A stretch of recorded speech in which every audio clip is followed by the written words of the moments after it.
মাদারীপুর পৌর সদর ও ২ নম্বর ওয়ার্ডের নতুন মাদারীপুর গ্রামের মাঝে কুমার নদ পারাপারের ভরসায় মাত্র একটি ডিঙি নৌকা আর একজন মাঝির উপর নির্ভরশীল ৩,০০০ মানুষের পারাপার। শিক্ষার্থী, রোগী থেকে শুরু করে ব্যবসায়ীদের ভোগান্তির শেষ নেই। দীর্ঘদিন সেতু নির্মাণের আবেদন জানালেও নজির নেই কর্তৃপক্ষের। যদিও এলজিইডি বলছে গুরুত্ব বিবেচনায় পরবর্তী প্রকল্পে সেতু তৈরির কার্যক্রম বিবেচনায় আছে। আরিফুর রহমানের তথ্য, ছবিতে প্রতিবেদন। মাদারীপুর পৌরসভার সদর ও ২ নম্বর ওয়ার্ডের নতুন মাদারীপুর গ্রামের মাঝখানে কুমার নদ, দূরত্ব ১ কিলোমিটার। কিন্তু নতুন মাদারীপুর গ্রামের বাসিন্দাদের দৈনন্দিন কাজে শহরে আসতে কাঠের তৈরি একমাত্র ডিঙি নৌকায় ভরসা। সকাল থেকে মধ্যরাত পর্যন্ত নৌকাতেই পারাপার। বেশি বিড়ম্বনায় পড়ে রোগী ও শিক্ষার্থীরা।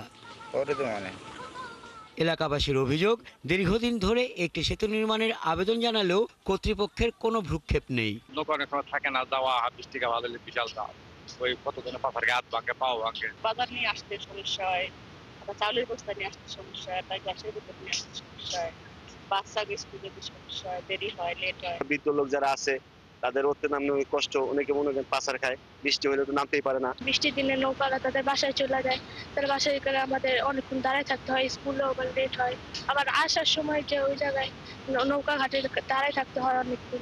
আমরা ডিঙি না পার হইতে হয়, নৌকায় পার হইতে হয়, তাই আমরা সবার কাছে অনুরোধ করি যে দ্রুত জানি আমাদের এই জায়গাটা ব্রিজ দেওয়া হয়। এলজিইডির নির্বাহী প্রকৌশলী জানান, অগ্রাধিকার ভিত্তিতে প্রকল্পের মাধ্যমে নতুন মাদারীপুর গ্রামের বাসিন্দাদের সুবিধার্থে সেতু নির্মাণের উদ্যোগ নেওয়া হবে। অনুমোদিত ডিপিপি প্রাপ্তির সাপেক্ষে এরপরে আমরা সেটার এস্টিমেট করতে পারবো এবং যথাযথ প্রক্রিয়া টেন্ডার করে বাস্তবায়ন করা সম্ভব। যেহেতু বর্তমানে কোনো ডিপিপি তৈরির কোনো প্রক্রিয়া নেই কিংবা নতুন কোনো প্রস্তাবনা আসেনি, সেই হিসাবে এই মুহূর্তে তড়িৎ গতিতে এটা হচ্ছে না। তবে যখনই আসবে ওইটা অগ্রাধিকার ভিত্তিতে বিবেচনা করব। নতুন মাদারীপুর গ্রামে ৩,০০০ মানুষের বসবাস। একজন মাঝির মাধ্যমে প্রতিদিন ছোট্ট এই নৌকায় পারাপার হয় অন্তত ৮০০ থেকে ১,০০০ মানুষ। হাসান আহমেদ, ৭১। এ বিষয়ে আরো জানাতে আমাদের সাথে যুক্ত হচ্ছেন সহকর্মী আরিফুর রহমান। আরিফ, মাদারীপুর গ্রামের বাসিন্দাদের জন্য সেতু নির্মাণে কোনো উদ্যোগ নেওয়া হয়েছে কিনা এবং এই বিষয়ে এলজিইডি কি বলছে?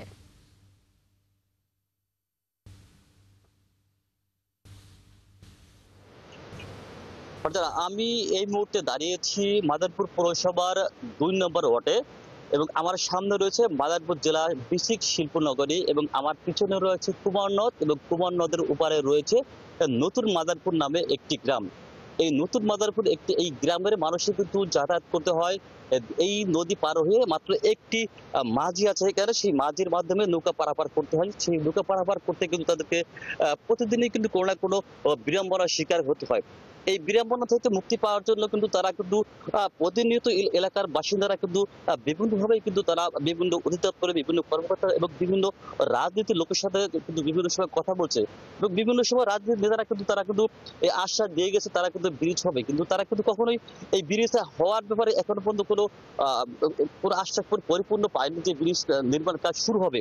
আমি এলাকার বাসিন্দার সাথে আমি কথা বলছি, তারা জানিয়েছেন এখানে বিশেষ করে স্কুলের যে ছাত্রছাত্রীরা আছে তারা কিন্তু আসলে বেশি বিড়ম্বনা পড়তে হয় এবং যখন কোনো আপনার রোগী আসে এবং মহিলা যাত্রী আসে তারা কিন্তু আরো বেশি বিড়ম্বনা পড়তে হয়। কারণ যখন একটি স্কুলে যখন শিক্ষার্থীরা যারা যায় তারা কিন্তু বিশেষ সময় নিয়ে যায়, তখন কিন্তু একটা নৌকা যখন এপার থাকে তখন কিন্তু প্রায় ১৫ থেকে ২০ মিনিট অপেক্ষা করতে সেই নৌকার জন্য।